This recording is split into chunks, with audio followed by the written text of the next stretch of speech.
Welcome everybody to another episode of Fantasy News. I am your disheveled goblin host, Daniel Green, and today I owe you an apology. It has been brought to my attention that I have been failing at my job.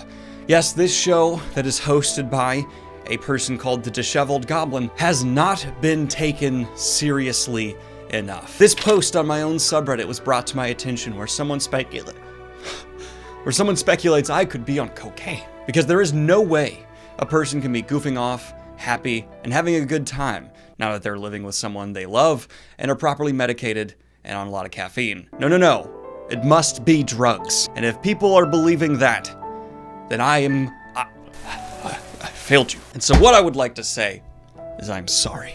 From now on, the fantasy news will be handled with a stern hand, an iron grip dedicated to bringing you the facts and the facts alone. No speculation, no fun jokes or gags, just the serious hardcore news. It's not like dumb rumors like these that people throw around offhandedly have ever blown up, gotten out of control. No, there's no danger to just wildly saying things like this. The internet is notoriously very good at differentiating between actual reported facts about people and just something someone said online. I shouldn't be nervous about people saying crap like that at all. Anyway, let's go ahead and jump into the fantasy news, shall we? Explosion! For my Raymond E. Feist fans, I have some super exciting news because it appears the Riftwar Cycle is going to be adapted into a TV show. Yes, Jeff Hong and Carl Cho have formed 6 studios. It's called 6 Studios, and acquired the IP rights for the Riftwar Cycle. And we already have 2 writers attached to adapt the books to scripts, and that would be Hannah Friedman and Jacob Pinion. In my personal opinion, the Riftwar Cycle is one of the largest IPs that is yet to be snatched up in the wave of adaptation that's been going on for the last few years, so it kind of felt like it was inevitably going to happen, and I'm just really interested to see what the vision here is going to be. I have read the first book in the Riftwar Cycle, and it's going to be kind of in that specific note where you can't deny it's classic fantasy, but I see room to have a very interesting modern interpretation and lens for it, so I'll be keeping an eye on this one. For my Feist fans, let me know how you feel about this in the comments down below. And as you've probably already seen, the Lord of the Rings, Rings of Power released a avalanche of Lord of the Rings posters for us on the Twitter to enjoy, and you had a lot of fans that were excited and speculated, some people who were somehow already certain it was going to be terrible based off of a poster, but since then we have actually had a couple various Lord of the Ring fan related accounts reporting on specific roles being casted from the cast we already know is attached. We have known who's involved with the show for quite some time, but now we're actually getting like, oh, these are they're going to be playing, and I'll go over them real quick here. Ismael Cruz as Unknown. It's the only unknown one. Sorry about that. Maxim Baldry as Isildur. Morfydd Clark as Galadriel. Robert Arameo as Elrond. Joseph Maul as Adar. Owen Arthur as Durin. Tristan Gravel as Phorazon. Sophie Nomvedi as the Dwarven Queen. And I know I probably just butchered a lot of those pronunciations. I've only read the Silmarillion once, and I'm gonna need you to get all the way off my back about these names. But for some reason, while the Halo show in my mind I've been getting less and less hyped about, the Lord of the Rings show has managed to at least thoroughly captivate my interest. No matter what the outcome is here, it's gonna be something that fantasy fans are talking about for decades, so I'm interested at least in that angle. And I do think this at least will be a spectacle. With the amount of money that's being thrown around, the amount of effort that's clearly being put in, this is going to be something people are gonna want to watch no matter what. But speaking of Amazon adaptations, it has been confirmed that Wheel of Time Season 3 has not only been greenlit, but has now officially been confirmed. What is the difference? I've talked to multiple people in Hollywood, and even they are not sure. Apparently, different studios have different definitions for greenlighting, which is weird. Sometimes it means it's literally in production, other times it just means they're considering moving towards production. But now we've moved past that. Amazon Prime is for sure going to be making, no doubt, a Season 3 of The Wheel of Time, which makes sense. While the reception was not universal praise, in terms of the metrics, The Wheel of Time adaptation has certainly brought in subscribers and eyes to Prime. And as we've been over before, an individual subscriber to Amazon Prime is far more valuable to them than an individual subscriber for Netflix due to everything that Prime brings along with just signing up for the video service, because you're also now getting the advantage of ordering from their website, all these things. And I'm convinced we're gonna start seeing heavier marketing with like props and items you can buy related to the shows every single time you hit pause. Right now, it's just like, here's the cast members. Soon it's gonna be like, do you like that ring? You wanna buy it? Free shipping, it'll be at your door in 4 hours. Buy it, buy it, buy it. Capitalism isn't destroying our souls. No, not at all. With season 2 currently in production, I'm really excited to see what this show is going to bring for a season 2, now that it has a lot to prove in terms of overcoming coronavirus, handling the recasting. It's going to be an underdog performance, and I'll be keeping a very close eye on it.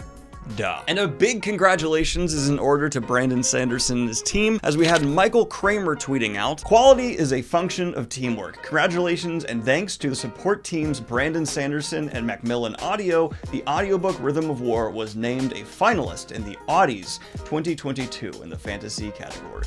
And what I would like to say is I am purely covering this story to let you know that Michael Kramer is on Twitter. You should follow him. He's a great guy. And 2, I want to say the word Audies. Audies. Audies. Oh, was that too jokey? Am I clearly coked up? And in okay news, we also had it confirmed that the spin-off, the Winchesters, will be continuing the supernatural legacy and coming to audiences from CW. They officially ordered the pilot last Thursday, and okay, you know what? No.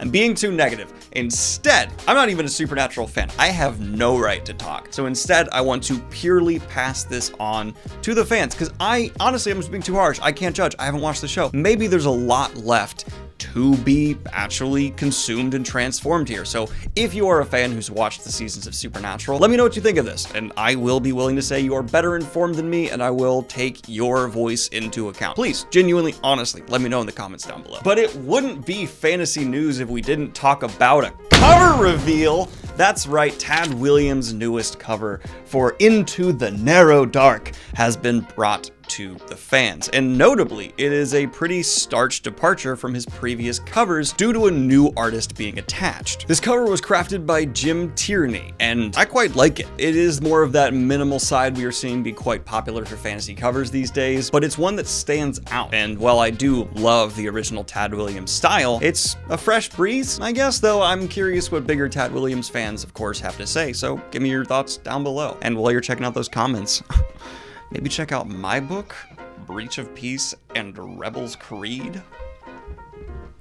Smooth! And just debunking some quickie news I have seen floating around my own Discord server and in multiple places online. Because IMDb has a date up for the Avatar: The Last Airbender show, some people are saying, oh, this is going to be when the show drops. Absolutely not for sure. IMDb often just fills in placeholder dates, so I'm not even gonna link to this. I don't think it's credible whatsoever. Just know that if you see that, it's very often just not the case. They are filled with wrong dates on IMDb for future upcoming projects. And in the final story of the day, I want to talk about something that I will admit has a shaky source, but it's more just an excuse to talk about a wider movement happening within sci-fi fantasy and specifically comics. And that's going to be the fact that Anime Hunch has reported manga made up 76% of overall comic and graphic novel sales in the US in 2021.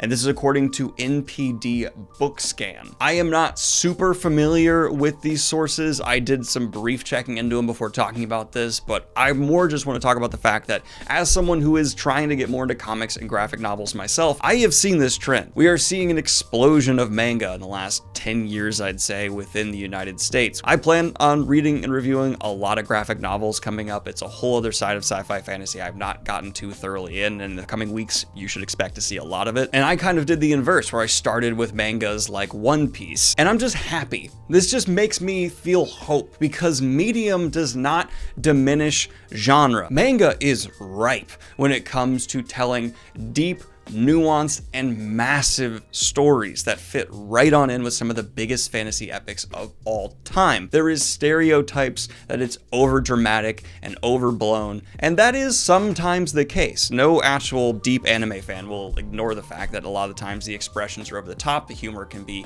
not exactly translating wonderful across culture, but that doesn't mean you as a consumer should turn your nose up at an entire medium. There are animes and mangas out there that will appeal to you. So I'm just ending this fantasy news by encouraging people to stay open-minded to it and maybe reach out to some people you know who do consume manga and say, hey, here's my personal taste, here's what typically turns me off, what should I consume? And you might find a new favorite like I have with One Piece. So even if that news isn't entirely the most accurate, I just wanted to end this by saying that. And also, thank you so much for tuning into this latest episode of Fantasy News. Like and subscribe if you have not already. Hit the Patreon if you want to support what I do here. Books, have a good one, y'all.